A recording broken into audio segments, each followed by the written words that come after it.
Block buster beginning ఇవ్వడానికి మనతో ఉన్నారు the star lyricist of the current ఎరా బాలాజీ గారు. చికిరి చికిరి చికిరి చికిరి చికిరి సరుకు సామాను చూసి మీసం లేచి వేసే కేక చికిరి.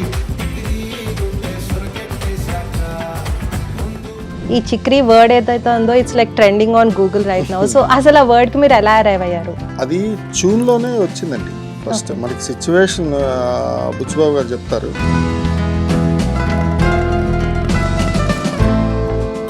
అంటే ఆ particular Chikiri word one of the most Google words అయిందని కూడా స్టాట్స్ ఉన్నాయి. జీనియస్ బిహైండ్ ది లిరిక్స్ అని చెప్పి అప్పుడు more people started searching about you.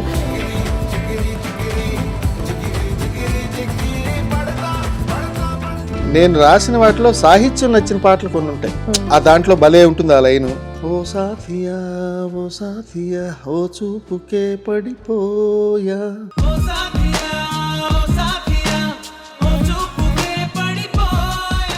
అంటే నేను రాస్తే మంచి పాట రాశాను లేకపోతే గొప్ప పాట రాశాను, చెడ్డ పాట ఎప్పుడు రాయలేదు.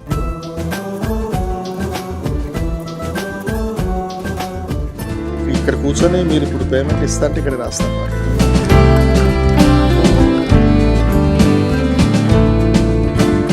ప్రతి పాట ఒక పాట మరో పాటను తీసుకొస్తుంది. ఆబ్వియస్గా నా తాలూకా జర్నీ సాగుతూ వచ్చింది. ఎండాకాలం నిన్ను కాపాడిన చెప్పులే వర్షాకాలం నీ మీద బురద చల్లుతాయి.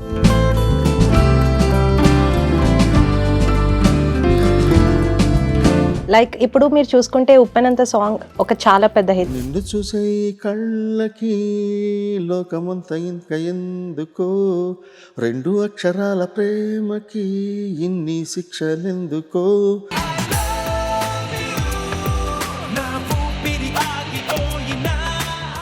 హలో హెచ్ఎంటీవీ వ్యూయర్స్, ఇవాళ మనం చూస్తున్నాం మన debut episode of our podcast mic మీద మాట. సో మన ఫస్ట్ ఎపిసోడ్ కి ఒక బ్లాక్ బస్టర్ బిగినింగ్ ఇవ్వడానికి మనతో ఉన్నారు the star lyricist of the current ఎరా బాలాజీ గారు. Sir, welcome to HMTV. Hi అండి. సో ఇది అంటే ఒక common question, but me journey గురించి చెప్తారా మన ఆడియన్స్ కి? How did you get in to song writing? నా జర్నీ అంటే స్టార్టింగ్ నా మొట్టమొదటి పాటే ఒక మంచి పాటతో మొదలైంది. ఆర్యాటులో ఉప్పెనంత ఈ ప్రేమకి వినే ఉంటారు, ఆ పాటతో స్టార్ట్ అయింది. అంటే అంతకుముందు ఉన్నవన్నీ చెప్పాల్సిన అవసరం లేదు కదా. మామూలుగా జనరల్గా సినిమా వాళ్ళు ఏదైతే ఉంటారో పడతారో అవన్నీ అయిన తర్వాత ఫస్ట్ సాంగ్ అది. ఇంకా అక్కడి నుంచి నా పరంపర కొనసాగుతూనే ఉంది. ఇంకా చాలా చాలా పాటలు రాశాను, 400 పాటలు పైన రాశాను. లైక్ ఇప్పుడు మీరు చూసుకుంటే ఉప్పెనంత సాంగ్ ఒక చాలా పెద్ద హిట్. సో అది especially like you know versatility of the lyrics వల్ల ఇంకా చాలా పాపులర్ అయింది. సో అప్పటి వరకు like there were a lot of songs around like love theme అవన్నీ, బట్ ఇది కొంచెం అగ్రెషన్, కొంచెం ప్యాషన్ అది చూపిస్తుంది. సో మీరు అది దానికి ఎలా అరైవ్ అయ్యారు అసలు? డైరెక్టర్ సిచ్యువేషన్ అది యాక్చువల్గా పెద్దగా సిచ్యువేషన్ కూడా పెద్దగా తెలియకపోయినా ఒక డిస్ట్రాక్షన్ మైండెడ్ లవ్ అన్నది ఫస్ట్ ఆయన చెప్పింది సిచ్యువేషన్ డైరెక్టర్ గారు, ఆర్యా 2 డైరెక్టర్ గారు. ఆ తర్వాత డిస్ట్రాక్షన్ మైండ్ అంటే ఎక్స్ట్రీమ్ ఎమోషన్. అంటే మీకు సిచ్యువేషన్ ఇస్తున్నాను, మీకు ఏమైనా పరిధులు లేవు, యూ కెన్ రైట్ ఎనీథింగ్ అని చెప్పి అన్నారు. అది నేను ఏంటంటే యాక్చువల్గా నాకు నచ్చినట్టు రాశా, అది అలా క్లిక్ అయింది. అంటే ఒక ఎక్స్ట్రీమ్ ఎమోషన్ అన్నప్పుడు చినుకులే నిన్ను తాకి మెరిసిపోతానంటే మబ్బులే పోగేసి కాల్చేయనా అంటే అతిశయోక్తులు చాలా ఎక్కువ, అంటే ఊహించని అతిశయోక్తులు. చినుకులు వచ్చి నీ మీద వచ్చి పడితే అవి మెరిసిపోతా అంటే చినుకు కూడా నిన్ను ముట్టుకోవడానికి వీల్లేదు అని అలాగా ఒకటి ఏదో ఒక కాన్సెప్ట్ తీసుకొని రాసి ఆ పాట రాసినప్పుడు అది ఆబ్వియస్గా అది ఎయిర్లోకి వచ్చిన తర్వాత చాలా బిగ్ హిట్ అయింది, మీకు తెలిసిందే. So over this years like ఎలా ఉంది మీ జర్నీ? అంటే స్ట్రగుల్స్ కానీ లైక్ యూ సెడ్ అంటే ఒక పర్టికులర్ మైండ్ ఫ్రేమ్ కి రావడానికి కానీ, అంటే చాలా ఫేమస్ డైరెక్టర్స్ కానీ ప్రొడ్యూసర్స్ కానీ మిమ్మల్ని అప్రోచ్ అవ్వడానికి? అంటే ప్రతి పాట ఒక పాట మరో పాటను తీసుకొస్తుంది. ఆబ్వియస్గా నేను ఒక పాట రాసినప్పుడు ఈ పాట ఎవరు రాశారనుకున్నప్పుడు డైరెక్టర్కి తెలుస్తుంది కాబట్టి అలాగే నా తాలూకా జర్నీ సాగుతూ వచ్చింది. ఏదో ఇవాళ ఈ పాటతో ఇక్కడ so ya the star of the day అంతే. యా సో ఇప్పుడు మీరు చూసుకుంటే there is a talk that Uppena మూవీకి కూడా మిమ్మల్ని అప్రోచ్ అయ్యారు, అప్పుడు వర్కౌట్ అవ్వలేదు. సో నెక్స్ట్ ఇప్పుడు ఈ మూవీకి అంటే కామన్గా ఇప్పుడున్న కాలమాన పరిస్థితులు బట్టి లిరిక్స్ అన్నవి ది బెస్ట్ అన్నదే కోరుకుంటారు ఇప్పుడు డైరెక్టర్స్ అందరూ. ది బెస్ట్ ఎక్కడ అవుట్పుట్ వస్తే అదే అని. అలాగే ఆ పరిణామంలోనే మారుతూ అలా నా దగ్గరకు వచ్చింది, నాది ఓకే అయింది, ఏదో సంథింగ్ వాజ్ హ్యాపెండ్ దేర్, వేరే వాళ్ళకి వెళ్ళాల్సి వచ్చింది అనమాట. అలా జరుగుతుంటే అది కామన్గా ప్రతి లిరిసిస్ట్ ఫేస్ చేసేదే, అది నాకే పెద్ద విశేషం కాదు. సో ఇప్పుడు లైక్ రెహమాన్ గారు the master of Indian music, so and Buchibabu గారు మిమ్మల్ని అప్రోచ్ అయిన తర్వాత, so how did they explain the scenario? And అసలు ఈ చిక్రీ వర్డ్ ఏదైతే ఉందో it's like trending on Google right now, so అసలు ఆ వర్డ్ కి మీరు ఎలా అరైవ్ అయ్యారు? వర్డ్ అంటే యాక్చువల్గా అది ట్యూన్లోనే వచ్చిందండి. ఫస్ట్ మనకి సిచ్యువేషన్ బుచ్చిబాబు గారు చెప్తారు, ట్యూన్ రెహమాన్ గారు ఇస్తారు.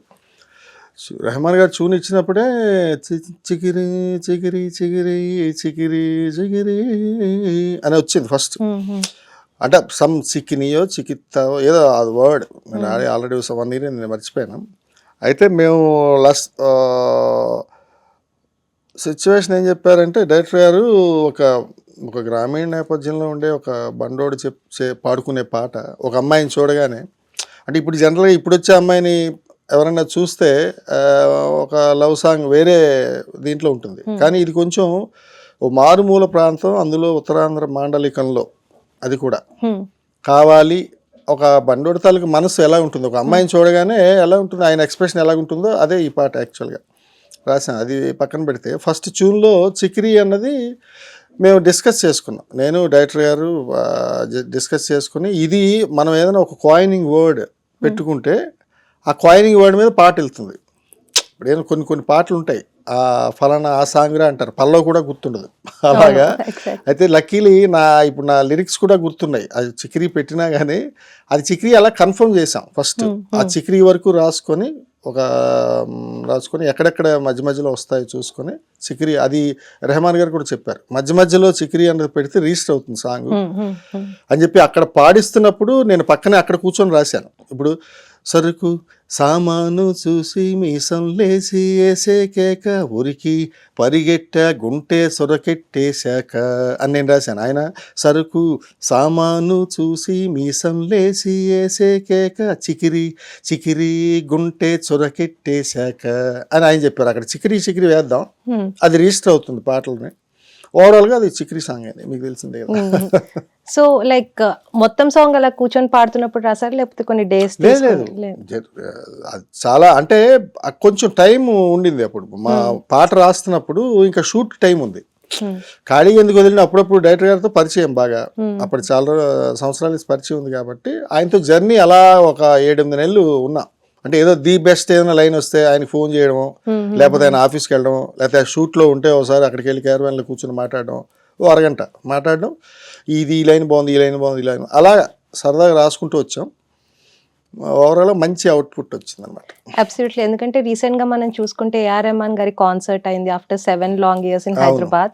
సో దాంట్లో ఏంటంటే the highlight was that when ఈ సాంగ్ పాడతారు నెక్స్ట్ అని చెప్పి రామ్ చరణ్ గారు వచ్చినప్పుడు హలో చిక్రీస్ అని ఆయనని, so that was like a highlight of the whole show అనమాట. సో డిడ్ యూ యాంటిసిపేట్ ఇది ఇంత huge hit and hook line అవుతుంది అని? I didn't. అంటే హిట్ అవుతుందని ఐడియా ఉంది యాక్చువల్లీ. మేము ట్యూన్ పదే మేము మీ అందరికన్నా ముందు విన్నాం కాబట్టి, నెంబర్ ఆఫ్ టైమ్స్ విన్నాము, ఎక్కడ పడితే అక్కడ విన్నాం, కారులో విన్నాం, అన్ని రకాలుగా ఇది చాలా మంచి హిట్ అవుతుంది అని ఒక ఐడియా ఉంది. దట్టు ఏఆర్ రెహమాన్ గారు, అదే రామ్ చరణ్ గారు, బుచ్చిబాబు గారు, బ్లాక్ బస్టర్ హిట్ దర్శకుడు, దీని మీద ఒక ఎక్స్పెక్టేషన్ ఉంటుంది. అలాంటప్పుడు మనం ఎక్స్పెక్ట్ చేసేదంటే సినిమా పాట ఖచ్చితంగా హిట్ అవుతుంది, కానీ ఇంత పెద్ద హిట్ అవుతుందని నాకు కూడా ఎవరికీ ఐడియా లేదు. ఈవెన్ రెహమాన్ గారికి కానీ బుచ్చిబాబు గారికి ఎవరికి ఐడియా లేదు. అది వచ్చిన తర్వాత అలా వెళ్ళింది అంతే. And millions of views with in a very short span. అవును, 47 million వన్ డేలో, 47 million in all language. Of course 32 million in Telugu ఏదో జరిగింది. అది పెద్ద ఫస్ట్ టైం రికార్డ్ అనమాట. సో సార్ ఇప్పుడు మనం చూసుకుంటే లైక్ యూ సెడ్ చాలా సాంగ్స్ వ్యూస్ అవన్నీ ఉంటాయి, కానీ ఆ రోజు చూసుకుంటే ఆ particular Chikiri word Google one of the most Google words అయిందని కూడా స్టాట్స్ ఉన్నాయి. సో అంటే అప్పుడు maybe like you know the genius behind the lyrics అని చెప్పి అప్పుడు more people started searching about you. I mean, parallelly with the hero, heroine and also the crew. So it's a very rare feat, sir, obviously. So ఇప్పుడు ఈ జర్నీలో like next మీ endeavours ఏమున్నాయి sir? Next news అంటే ఇప్పుడు Paradise రాస్తున్నా, and Dulquer Salman cinema 2 రాస్తున్నా, అలాగే చిన్న సినిమాలు 3-4 ఉన్నాయి. అంటే ఎక్కడ నేను ఖాళీ లేదు, అది బిజీ వర్క్లోనే ఉన్నా. మీన్వేల్ ఇంకేమైనా ఈ పాట వల్ల వస్తే రావచ్చు ఏమన్నా వేరే. సో ఇప్పుడు మనం చూసుకుంటే అందరికీ ఉండే ఒక కామన్ డౌట్ ఏంటంటే కట్ థ్రోట్ కాంపిటీషన్ ఉంది ఇప్పుడు తెలుగు ఫిల్మ్ ఇండస్ట్రీ ఎక్కడ చూసుకున్నాం మనం. సో మీరు ఒక ఫుల్ ఫ్లెడ్ జాబ్ని అంటే వదిలేసి లైక్ ఆ కాన్ఫిడెన్స్తో వచ్చి ఇది ఫుల్ టైం పర్స్యూ చేయాలి అని అనుకున్నప్పుడు what was your state of mind? అంటే ఫస్ట్ నాకు ఏ ఆలోచన లేదు, అంటే ఫలానా ఇలా ఇండస్ట్రీలోకి వెళ్తే ఇలా ఒకవేళ అవకాశం వస్తుందో రాదో, అంటే రిమైనింగ్ లైఫ్ ఏమవుతుందో అన్నది కూడా ఐడియా లేదు. ఈ పాట ఏదైతే కవిత్వం సాహిత్యం చదువుకున్నాను కాబట్టి ఆ సాహిత్యం పిచ్చిలో మనం నెగ్గేస్తాం అనే ఒక కాన్ఫిడెన్స్ లేనుంది, అంటే ఒక సంకల్పం అలా వచ్చేసింది. కానీ పూర్వాపరాలు నేను ఆలోచించలేదు, ఏంటవుతుంది ఫ్యూచర్ ఏంటి, ఒకవేళ నాకు ఏమైనా రాకపోతే లైఫ్ ఏంటి, ఇవి ఏవి నాకు అసలు మైండ్లో లేవు. అప్పుడు కుర్ర వయసు కాబట్టి ఫాస్ట్గా ఆలోచించి దూకేసి అనమాట. ఆ తర్వాత ఏదో గాడ్స్ గ్రేస్ అది నేను కొంచెం అచీవ్ అయ్యాను అనుకోవాలి. సో మీకు ఇన్స్పిరేషన్ ఎవరు అంటే to get in to this line? చాలా నాకు ముందు తరాలు ఉండే ప్రతి కవి, అంటే ఎందుకంటే సాహిత్యం కవిత్వం అన్నది చిన్నప్పటి నుంచి నాకు చాలా ఇష్టం. ఎంతో వేల మంది తాలూకా వాళ్ళ భావాలు పుస్తకాల్లో ఉంటాయి, అవి చదివి వాళ్ళదైనా ఆకలింపు చేసుకుని కవిత్వం అంటే ఇలాగ ఉంటుందని అలా పరంపరలో రాను నేర్చుకున్నాను. ముందేం చదవలేదు కానీ తక్కువ నేను చదవడం. బట్ కవిత్వం గురించి తెలుసుకున్నది మన ముందు తరాలు, మన వేటూరి సుందరరామూర్తి గారు, సీతారామ శాస్త్రి గారు, లేకపోతే అంతకుముందు ఆత్రేయ గారు. ఎక్స్ప్రెషన్ ఏంటి, దేశ కాలమాన పరిస్థితులు బట్టి కూడా పాట ఉంటుంది. ఇప్పుడు ఎక్కడో అగాధము జల నిధిలోన ఆణిముత్యమున్నట్టులే సోకాల మరుగున దాగి సుఖమున్నదిలే అని ఇప్పుడు రాస్తే తీసుకోరు పాటని, అర్థం కాదు. కానీ అప్పుడు ఇది బ్లాక్ బస్టర్ హిట్. అలా దాన్ని ఏమంటారు, కాంటెంపరీ ఇది ఒకటి ఉంటుంది కాబట్టి అలా వెళ్తూ రచయితల్ని ఎప్పుడూ నిత్యం స్మరిస్తూ పాటను పట్టుకొని ప్రయాణం చేశా. అది ఇవాళ నాకు పట్టం కట్టింది. సార్ ఇప్పుడు పర్టికులర్ జోనర్ ఏమైనా ఉందా లేకపోతే అన్నిటి గురించి రాస్తారా? అలానే ఉండదండి, అంటే ఒక జోనరే నేను రాస్తాను అని కూర్చుంటే ఇప్పుడు ఎవరో వచ్చి నాకు ఒక దుర్గాదేవి మీద పాట రాసి ఇమ్మని అంటారు, నేను ఐ షుడ్ రైట్. నేను అది రాసి అట్ ద సేమ్ టైం ఎవరో వచ్చి ఒక ఐటమ్ సాంగ్ కావాలండి అని అంటే అది కూడా నేను రాయాలి. In all genres I should write. రాయగలిగితేనే రైటర్ అవుతాడు, నా according to my knowledge I'm saying. అంటే నా భావం బట్టి చెప్తున్నాను. ఖచ్చితంగా మనం అన్ని రకాలు వ్యవహారిక గ్రాంధికం కానీ మామూలుగా ఈ సరళంగా ఉండే లలితమైన పదాలతో పాటు కానీ ఏదైనా కానీ పాట మనం రాయగలిగితేనే మనం రెడీగా ఫ్రీలాన్సర్ కదా, నేను చెప్పాను, కూర్చొని రాయగలగాలి. రాస్తేనే నాకంటూ ఏ జోనరు అయితే ఏం లేదు, అలా ఏదైనా రాస్తా. సో మా ఆడియన్స్ కోసం మీరు రాసిన ఏదైనా పోయం మీరు చిన్నప్పుడు కానీ లైక్ యూత్లో రాసిన ఒక మంచి పోయం అనిపిస్తారా? పోయమ్స్ అంటే చిన్నప్పుడు ఏవో కవిత్వాలు, అంటే ఒక 8th క్లాస్ 7th క్లాస్ ఆ టైంలోనే ఏవో రాస్తుండేవాడిని. ఏవో అంటే అప్పుడు ఉండే పరిజ్ఞానం, అప్పుడు ఉండే మన అసలుగా దాన్ని ఏమంటారు పరిణితి, స్టేట్ ఆఫ్ మైండ్ అనేది అప్పుడే చిన్నది ఉంటుంది, అన్నీ చిన్నవి. ఈవెన్ బ్రెయిన్ చేతిలో పెన్ను కూడా చిన్నదే అప్పుడు. కాబట్టి అప్పుడు రాసే ఏవో సరదాగా ఉంటాయి కానీ సీరియస్గా ఏమి రాయలేదు, ఏవో రాసేయాలండి సరదాగా. పోనీ ఈ మధ్య రాసినవి ఏమైనా? కవిత్వం ఎప్పుడు రాస్తాను నేను, అంటే నేను చాలా నాకు బాగా హైకూలు అంటే ఇష్టం. హైకు అంటారు, మీకు ఐడియా ఉంది? అంటే ఓ 2 వాక్యాల్లో ఒక ఎక్స్ప్రెషన్ చెప్పడం. అంటే ఎలాంటి హైకు ఎలా ఉంటుందంటే, అక్కడ బిక్కుబిక్కుమంటూ వెలుగుతూ ఒక కొవ్వొత్తి, దాన్ని కాపాడుతూ చుట్టూ చీకటి. దీన్ని హైకు అంటారు. కొవ్వొత్తిని చీకటి కాపాడుతుందని చెప్పడం అతిశయోక్తి, దాన్ని హైకు అంటారు. అలాంటివి అంటే ఒక కవిత్వం దీని మీద ఒక స్టేటస్ పెట్టాను కూడా, మామూలుగా ఒక ఇన్స్టాల్లో దేంట్లోనూ, ఎండాకాలం నిన్ను కాపాడిన చెప్పులే వర్షాకాలం నీ మీద బురద చల్లుతాయి. అంటే ఎండాకాలం నడుస్తున్నప్పుడు కింద వేడి ఉంటే కాపాడుతుంది, కానీ వర్షాకాలంలో ఏ వర్షంలో బురదలు నడుస్తుంటే వెనకాల చెప్పుల్ని కొడుతుంటాయి, బురద వచ్చి మేమే పడుతుంది అనమాట. అంటే అలాగా, అంటే కొంచెం అతిశయోక్తులు ఉన్నవి రాస్తూ ఉంటా. మామూలుగా అది అది రాసుకొని ఎప్పుడో డైరీలో రాసుకొని అలా చేసుకుంటాం అనమాట. పాటకు వచ్చేసరికి వేరే ఉంటుంది కదా భాష, ఎవరిదో సందర్భం, ఎవరిదో చూను, మన పదాలను తీసుకెళ్ళి అక్కడ మనం పెట్టాల్సి ఉంటుంది, దానికి మేధో మదనం ఉంటుంది ఇలా. సో మీ ఫేవరెట్ స్టార్స్ ఎవరండి ఇప్పుడు తెలుగు ఫిల్మ్ ఇండస్ట్రీలో? హీరో, హీరోయిన్, డైరెక్టర్, అంటే ఎవరితో మీరు వర్క్ చేయాలనుకుంటున్నారు ఫ్యూచర్? అసలు ఈ క్వశ్చన్ మీరు వేయకూడదు, ఎందుకంటే ఎవ్రీబడి అందరితో నేను చేయగలగాలి, చేస్తేనే కదా అచీవ్మెంట్. మనం ఎవరినో ఒక్కరిని పెట్టుకొని ఆయనకి రాయాలండి ఎలా అయినా జీవితం అంటే అలా చాలా కష్టం లైఫ్లో. అసలు ఎప్పుడు అలాంటి టార్గెట్లు ఉండవు.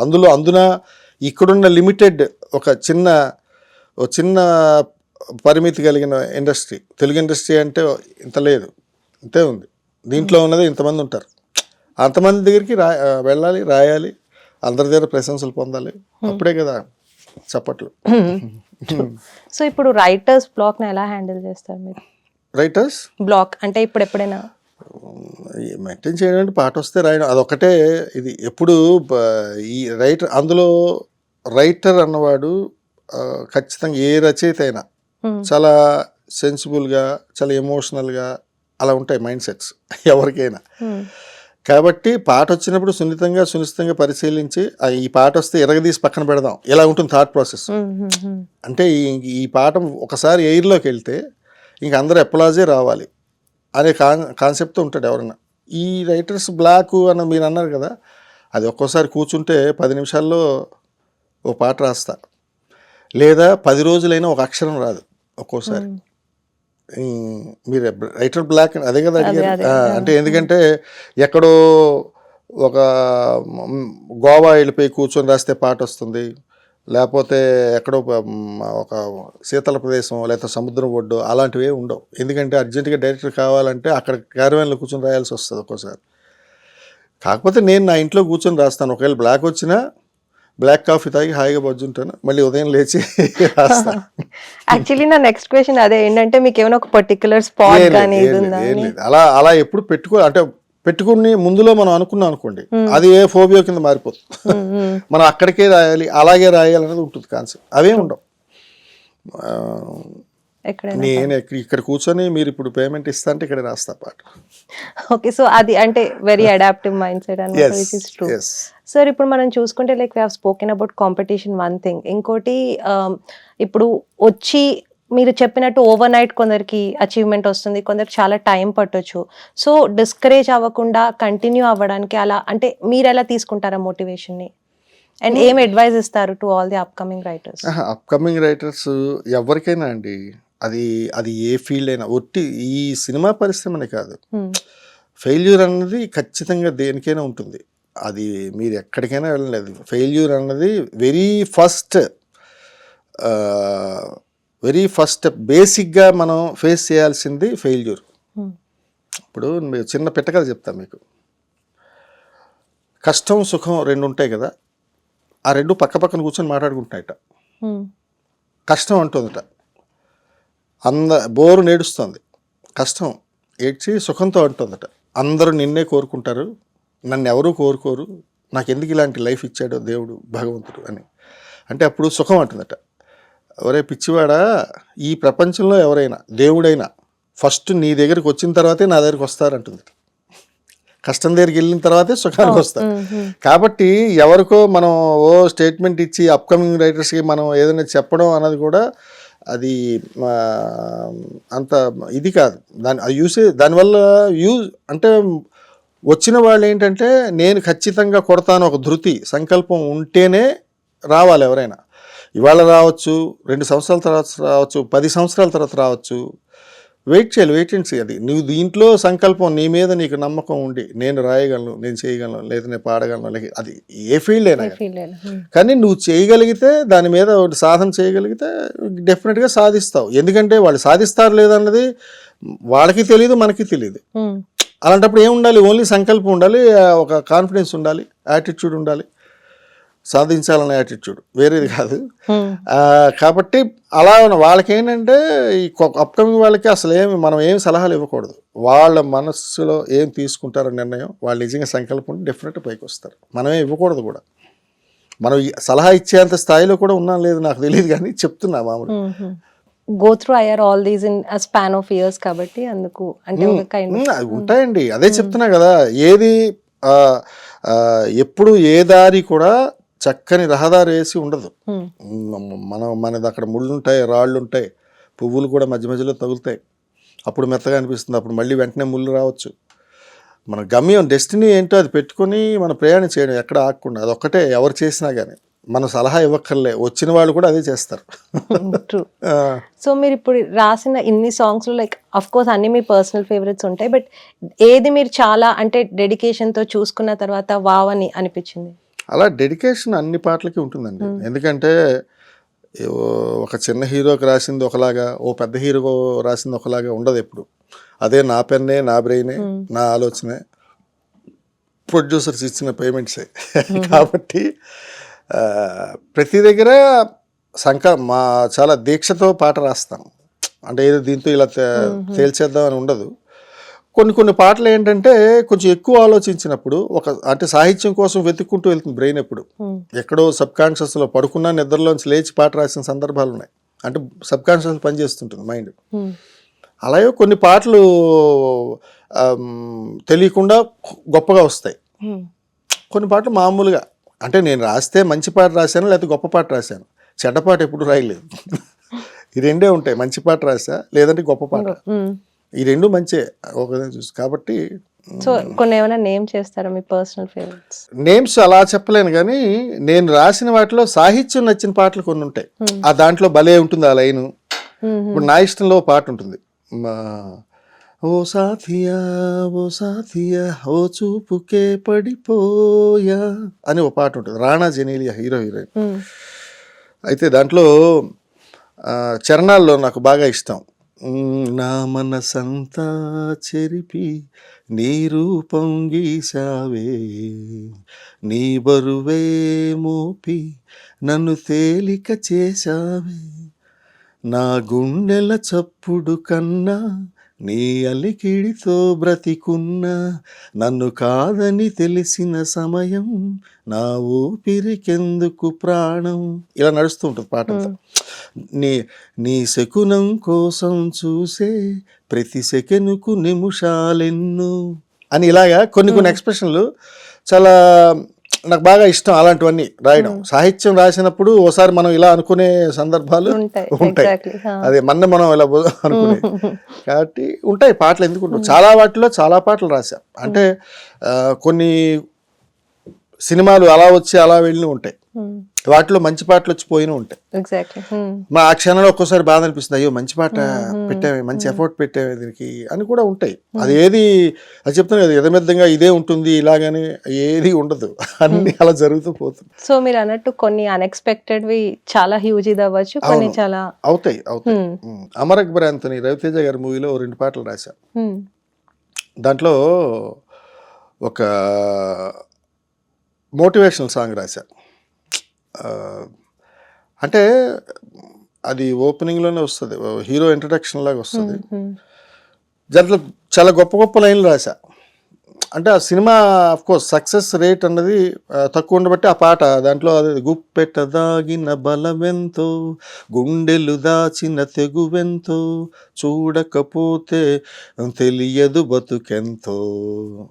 మన గుప్పెట్లో బలం ఎంతుందో, గుండెల్లో తెగువ ఎంతుందో, ఆ రెండు చూడకపోతే నీ లైఫ్ తాలూకు వాల్యూ నీకే తెలియదు. ఎంతుందో తెలుసుకోవాలంటే ఆ రెండు ఉపయోగించాలి అని అలా అలాంటి కొన్ని మోటివేషనల్ ఇవి రాసినప్పుడు అవి ఆ పాట అలాగా వెళ్ళినప్పుడు కొంచెం బాధ ఉంటుంది. అలా చాలా పాటలు ఉన్నాయి నాకు. సార్ ఇప్పుడు మనం చూసుకుంటే సిరివెన్నెల సీతారామ శాస్త్రి గారు ఒక పేరు అలా నిలిచిపోయింది మన తెలుగు ఫిల్మ్ ఇండస్ట్రీలో ఒక లిరిసిస్ట్గా. సో ఈ ఎరాలో వస్తున్న లైక్ రైటర్స్ కూడా అంటే ఆ స్థాయికి చేరుకునే లైక్ పొటెన్షియల్ ఉందా, లేకపోతే ఏ kind of concentration and determination కావాలి, and one day you'll definitely be there, will know it. So ఆ జర్నీ ఎలా ఉంటుంది అంటారు? 100% కష్టే ఫలి. మనిషి అంటే నేను మొన్న కూడా చెప్పా, ఫస్ట్ ఆఫ్ ఆల్ మీకుండే పరిజ్ఞానం, సమాజం మీద ఆకళింపు, ప్రపంచం గురించి తెలుసుకోవడం, ఇది ఒక ఎత్తు అయితే సెల్ఫ్ డిటర్మినేషన్ ఏంటంటే అది జీవితం లోతుని చూడడం. సీతారామ శాస్త్రి గారు లాంటి వ్యక్తి ఏంటంటే ఆయన చూసిన జీవితం లోతు చాలా తక్కువ మంది చూస్తారు. ఎందుకంటే చాలా లోతుగా వెళ్ళి ఆ పరిశీలన ఉంటుంది, ఒక పాట మీద పరిశీలన. అంటే అది మాలాంటి రచయితలకి ఇంకా మేము ఆ దారిలో ఉన్నాం. ఆయన వెళ్ళే లోతు ఎక్కడుందో అది అది వెతుక్కుంటూ వెళ్తున్నాం అనమాట. అంటే శాస్త్రి గారు, వేటూరి గారు వీళ్ళందరూ రాసిన అక్షరాలు ఇలా ఏరి నెత్తి మీద చల్లుకునే రచయితలు మేము అందరం. ఎందుకంటే ప్రతి వాళ్ళకి పాట అంటే ఊహించడం అన్నది ఎప్పుడు వస్తుందంటే ప్రపంచ జ్ఞానం ఒకటి, 2 జీవితం తాలూకా లోతు. మీ దృష్టికోణంలో మీరు ఎంతవరకు ఆలోచిస్తారో మీ జీవితానికి ఏదైనా సమస్య వచ్చినప్పుడు పరిష్కారం దొరుకుతుంది. అదే కదా మనిషి లైఫ్ ఏదైనా. అలాగే సీతారామ శాస్త్రి గారు, వేటూరి గారు లాంటి మహానుభావులు మా అందరికీ స్ఫూర్తిదాయకులు, ప్రాతస్మరణీయులు. వాళ్ళ దారిలోనే వెళ్తున్నాం, ప్రయాణం చేస్తున్నాం. ఇంకా ఇప్పుడప్పుడే ఏం చెప్పేది కాదు, ఇంకా చాలా టైం ఉంది దానికి. సార్ ఇప్పుడు మనం చూసుకుంటే ఒక చైల్డ్హుడ్ అనేది ఒక ఎంటైర్ లైఫ్ షేప్ చేస్తుంది కదా. So a bit about your personal life, me birth place, childhood ఎలా గడిచింది అని.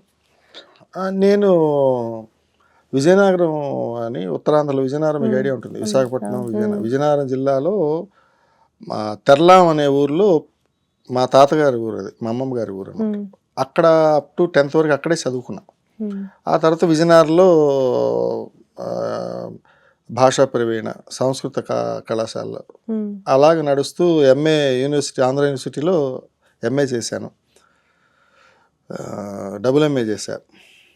ఆ తర్వాత ఇంకేదో మనం వచ్చేసరికి చదువులన్నీ అయ్యేసరికి ఏ ఉపాధ్యాయ వృత్తిలో స్థిరపడడం ఇష్టం లేదు. మా నాన్నగారు ఉపాధ్యాయులు ఆల్రెడీ ఉన్నారు కదా ఇంట్లో అని. ఆ తర్వాత ఈ కంప్యూటర్ కాలం వచ్చేసింది కాబట్టి నేను హార్డ్వేర్ కోర్స్ నేర్చుకుని హార్డ్వేర్ ఇంజనీర్గా ఒక 6-7 ఏళ్ళు చేశాను. సీనియర్ హార్డ్వేర్ ఇంజనీర్గా మానేశాను. ఆ తర్వాత వెంటనే వెరీ నెక్స్ట్ మూమెంట్ సినిమా ఫీల్డ్కి వచ్చేసాను. ఇది టూకీగా, అంటే అన్ని దగ్గర చెప్తున్నాం కాబట్టి. అలా నా జీవితం మొదలయ్యి ఇదో ఇక్కడ ప్రయాణం కంటిన్యూ అవుతుంది. చదువుకి నేను చెప్పాలంటే చదువుకి ఉద్యోగానికి సంబంధం లేదు, ఉద్యోగానికి ఈ పాటల వృత్తికి సంబంధం లేదు. ఓవరాల్గా నా లైఫ్ దీనికి అంకితం అయిపోయింది అనమాట. ఇంకా ఆల్టర్నేటివ్ లేకుండా ఇంకా దీంట్లోనే ఉన్నాను. కొంతవరకు చేశాను ఉద్యోగం, అప్ టు పాట నాకు 2009 వరకు, 9లో వచ్చింది పాట ఆ ఉప్పెనంత ఈ ప్రేమకి. 2008 ఎండింగ్లోనే వదిలేసాను ఉద్యోగం. ఇంక అక్కడి నుంచి 2 పడవల మీద కాళ్ళు పెట్టలేము, మునిగిపోతామని చెప్పి సరే ఒకటి కాన్సన్ట్రేట్ చేద్దామని ఇటు వచ్చేసాను పూర్తిగా. So like as they say destiny ఎక్కడ తీసుకెళ్తుందో తెలీదు, but it has taken you to a very bright. అంతే, మనం ఫ్యూచర్ని మనం ఏం చెప్పగలం. ఫ్యూచర్ అన్నది ఎవరు చెప్పలేరు. దీంట్లో ఇలా వెళ్తే ఇది వస్తుంది అన్నది ఏం లేదు. చూద్దాం, మన ప్రయత్నం 100%. ఇంకా పాటే ప్రపంచం, పాటే ప్రయత్నం ప్రతిదీ. కాబట్టి ఎవ్రీడే ఇప్పుడు నేను 400 పాటలు రాసినా, ఈ 401వ పాట వచ్చినా నేను ఫస్ట్ డే 1 ఎలా రాసినా అలాగే కూర్చొని రాయాలి. నాకు అది కొత్తదే కదా. అంటే ప్రతిరోజు కొత్తదే, అంటే జీవితం కూడా కొత్తదే. ఆ ప్రయాణం అన్నది అప్ టు ఎండ్. ఇప్పుడు వేటూరు గారు లాంటి మహానుభావుడు బెడ్ మీద కూర్చొని పాట రాసి ఆయన జీవితాన్ని ముగించారు. ఆ వెసులుబాటు అనేది రచయితకి ఒక్కడికే ఉంటుంది. అంటే దీనికి ఒక టైం పీరియడ్ ఏమి ఉండదు. చనిపోయే వరకు up to my last breadth పాట రాయడానికి అవకాశం ఉంటుంది. ఒంట్లో ఓపిక ఉండి ఇంకా బుర్రలో జ్ఞానం ఉంటే అప్పటి వరకు. సో అసలు అంటే సుకుమార్ గారితో అసోసియేషన్ అది ఎలా ఫామ్ అయింది అసలు, అంటే ఆ సాంగ్ హిస్టరీ అసలు ఎలా వచ్చింది? సుకుమార్ గారికి ప్రయాణం 2-2.5 సంవత్సరాలు నేను తిరిగాను వెనకాల తిరిగి అది ఆ పరిచయం ఒక వ్యక్తి చేస్తే కలవడం 2-2.5 సంవత్సరాలు తిరిగిన తర్వాత ఆర్యా 2 లాస్ట్ ఇంకా ఒక్క పాటే ఉంది.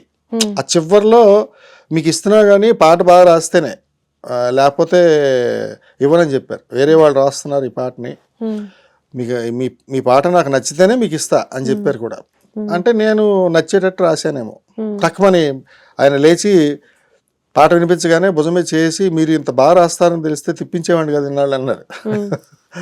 అలా శ్రమతో కూడిన పని అయింది, కానీ పాట వచ్చిన తర్వాత ఆ శ్రమ అంతా మర్చిపోయాను హ్యాపీగా. బికాస్ ఎందుకంటే లైక్ డిఎస్పి గారి మ్యూజిక్ కానీ అల్లు అర్జున్ కానీ అదంతా ఒక ఎరా, ఐ మీన్ వాళ్ళు ఎప్పుడు స్టార్ట్స్, బట్ ఎస్పెషల్లీ ఆ సాంగ్ వచ్చిన తర్వాత అంటే పీపుల్ ఎక్కువ కనెక్ట్ అయింది లిరిక్స్ తో. అదొక రెవల్యూషన్ అని చెప్పాలి at that point of time. So అంటే న్యూ థీమ్ ఆఫ్ లిరిక్స్, అంటే ఒక ఊహించని లిరిక్స్, అది వేరే జోనర్ లో ఉంటాయి. ఒక అమ్మాయిని ప్రేమించినప్పుడు ప్రేమని చెప్పకుండా ఇంత ప్రేమ ఉంది నాలో అమ్మాయితో ప్రేమని చెప్పలేదు, ఎక్స్ప్రెస్ చేయలేదు, కానీ ఇంత ప్రేమ ఉంది నాలో అని అతనికి అతను అంతర్మథనం పడడం అనే ఒక పాట ఉంటుంది. అది మామూలుగా అయితే ఏ పేతో సాంగో పాడుకోవాలి, కానీ ఇక్కడ ఉండే సిచ్యువేషన్ చాలా డిఫరెంట్గా ఉంటుంది. నువ్వు అంటే ఖచ్చితంగా నేను ప్రేమిస్తున్నాను, నిన్ను ఎవరైనా ముట్టుకుంటే నేను ఒప్పుకునేది లేదు అని చెప్పడం అనేది ఒక డిఫరెంట్ సిచ్యువేషన్ కూడా. అందులో నాకు అది కలిసి వచ్చి ఉండొచ్చు మేబీ. సో అంటే దాంట్లో చాలా చేంజెస్ అయ్యాయా లేకపోతే ఫస్ట్ వర్షన్?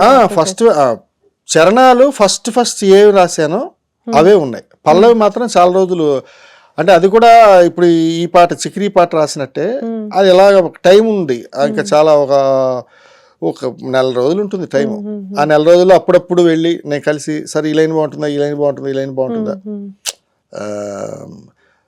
దాంట్లో ఒక లైన్ ఉంటుంది లాస్ట్ మూమెంట్లో రికార్డింగ్ అవుతున్నప్పుడు కూడా ఒక పదం, అంతకుముందు దాంట్లో ఒక పాట ఉంటుంది, ఒక ఇది ఉంటుంది, రూపనంత ఈ ప్రేమకి గుప్పెడంత గుండె ఏమిటో చెప్పలేని ఈ హాయికి భాషే ఎందుకో తీయనైన ఈ బాధకి ఉప్పు నీరు కంటదేనికో రెప్పపాటు దూరానికే విరహం ఎందుకో నిన్ను చూసే కళ్ళకి లోకమంతా ఇంకా ఎందుకో రెండు అక్షరాల ప్రేమకి ఇన్ని శిక్షలెందుకో. ఆ లాస్ట్ లైన్ రెండు అక్షరాల ప్రేమకి ఇన్ని శిక్షలు ఎందుకో అన్నది లాస్ట్ ఇంక రికార్డింగ్ రేపు అవుతుందని వాళ్ళు చెప్పారు. అంటే అంతవరకు వర్క్ చేస్తున్నాను ఆ పాటని, ఒక నెల రోజులు అవుతుంది కానీ ఒక నెల రోజుల్లో టైం తీసుకున్నాం. ఇంకా ఆ తర్వాత చరణాల్లో రకరకాల మార్పులు చేస్తూ పల్లవిలో కూడా ఇప్పుడు అవతల రికార్డింగ్ అవుతుంది. ముంబైలో కేకే పాడుతున్నారు, చెన్నైలో డైరెక్టర్ గారు ఉన్నారు, దేవిశ్రీ గారు ఉన్నారు, నేను హైదరాబాద్లో ఉన్నా. పాడుతుంటే రికార్డింగ్ మధ్యలో కేకే రికార్డింగ్ మధ్యలో మళ్ళీ నాకు ఫోన్ చేశారు దేవిశ్రీ గారు, బాలాజీ గారు అది చరణంలో ఒక లైన్ ఉంటుంది, కన్నులలోకొస్తావు కలలు నరికేస్తావు సెకనుకోసారైనా చంపేస్తావు మంచులా ఉంటావు మంట పెడుతుంటావు వెంటపడిన మనసు తుడి చేస్తావు అని ఫస్ట్ రాశా. వెంటపడి నా మనసు తుడిచేస్తావు, తుడిచేయడం ఏం బాగోలేదండి, నాకు అర్జెంట్ ఒక తుడిచి అన్న పదం తీసేయండి, వేరే పదం చెప్పండి, పాడుతున్నారు ఆయన అని ఫోన్ చేశారు ఉదయాన్నే 8:30కి. సార్ ఒక్క నిమిషం లైన్లో ఉండండి, ఫోన్లో నేను వెంటపడిన మనసు లిరిక్ అలా రాయాల్సి ఉంటుంది అప్పుడు వెంటపడిన మనసు మసి చేస్తావు అన్నాను. ఇది ఓకే డన్ పెట్టండి అన్నారు. అలా జరిగింది ఆ పాట రికార్డింగ్. అంటే అప్ టు లాస్ట్ మూమెంట్ ఆ పాట అలా దేవశ్రీ గారితో వర్క్ అలాగే ఉంటుంది. ఒక్కోసారి లైన్ ఏది నచ్చకపోతే ఇంకేమైనా ఆల్టర్నేటివ్ చెప్పకూడదు అంటారు రికార్డింగ్ అవుతున్నప్పుడు. అప్పుడు నేను వాళ్ళని చెప్తాను, ఓకే అది ఓకే అయితే ఓకే అవుతుంది, లేకపోతే లేదు పాదే ఉంచుకుంటారు. అలా జరుగుతుంటాయి అనమాట. So but at the end of the day ఒక మార్వెలస్ అవుట్పుట్ అయితే వచ్చింది. యా అదైతే సూపర్. అప్పుడు టైంకి అది అంటే ఏమంటారు చూసారా ఒక తెలుగులో నిత్య నూతన యవ్వన సంపన్నుడు, అది ఎప్పుడు దానికి ఎప్పుడు నిత్య యవ్వనం ఉంటుంది ఆ పాటకి. ఇప్పుడు విన్నా సరే అది ఫ్రెష్గా ఉంటుంది. చాలా మంది ఇప్పుడు ఆల్రెడీ వచ్చి 15 ఏళ్ళు అయిపోయింది, అంటే ఒక న్యూ జనరేషన్ వచ్చింది, వాళ్ళకి కూడా నచ్చుతుంది అనమాట అలా. అండ్ ఇప్పుడు మీరు హమ్ చేసే వే చూస్తుంటే సింగింగ్ కూడా ట్రై చేయొచ్చు కదా. మేమేదో అంటే పాట మాకు ఎలా వస్తుందంటే మీరు ట్యూన్ ఇస్తారు డైరెక్ట్గా, ఆ ట్యూన్ ఇచ్చినప్పుడు మేము రాస్తాం కదా, దాన్ని లిరికల్గా మేము ఆ ట్యూన్లో పాడి వినిపించగలగాలి, లేకపోతే వాళ్ళకి చెవులకి ఇంపుగా ఉండదు. దానికోసం అలా ప్రాక్టీస్ అలా వచ్చి ఉండొచ్చు మేము, కానీ సింగర్ లైన్ కాదు. ఈ లైన్ లో కూడా ఏమైనా అటెంప్ట్ చేసి ట్రై చేస్తారా? ఏం లేదు, ఎప్పుడు మన పని మనం చేయాలి. అన్నిట్లో పాట పాడేవాళ్ళు పాట పాడాలి, రాసేవాళ్ళు రాయాలి, అంతే. సో ఇప్పుడు అంటే నేను లైక్ కొన్ని ఆర్టికల్స్ చదువుతున్నట్టు లైక్ మీరు కూడా చెప్పారు పోయట్రీ చాలా interest, so amateur poems. So ఏదైనా లైక్ ఒక కలెక్షన్ గానీ ఒక బుక్ గానీ అంటే in future like few years ఉందండి, రాయాలని సంకల్పం ఉంది. అంటే అందరూ చెప్పేదే, నేను కూడా అంటే ఈ ప్రపంచం ఈ మనసు ఫస్ట్ మనసు అనే ఒక పుస్తకం స్టార్ట్ చేశా, అది ఎప్పుడో అయిపోయింది, అది ఎప్పుడో పూర్తి చేయాలి. మనసు గురించి అంటే ఈ భూగోళం మీద ఉండే ప్రతి కదలిక, ప్రతి మనిషి తాలూకా మనసు కదలికని మొత్తం అంతా క్రోడీకరించి రాద్దామని సంకల్పం పెట్టుకున్నా. అసలు ఏంటి మనసు అన్నది అది ఆగింది. అది ఎప్పుడో పూర్తి చేస్తాను. ఖాళీ ఉన్నప్పుడల్లా ఎప్పుడు కవిత్వం కదా, మనకు నచ్చినప్పుడు రాసుకోవచ్చు, నచ్చినట్టు రాసుకోవచ్చు. So I think will all be awaiting for that. ఎప్పుడు వస్తుందో చెప్పలేము. సో మా ఆడియన్స్ కోసం at last Chikiri Chikiri song కొంచెం పాడి వినిపిస్తాను. నేను సింగర్ని కాదు, మీరు పాడమంటున్నారు. నాకు ఏంటంటే,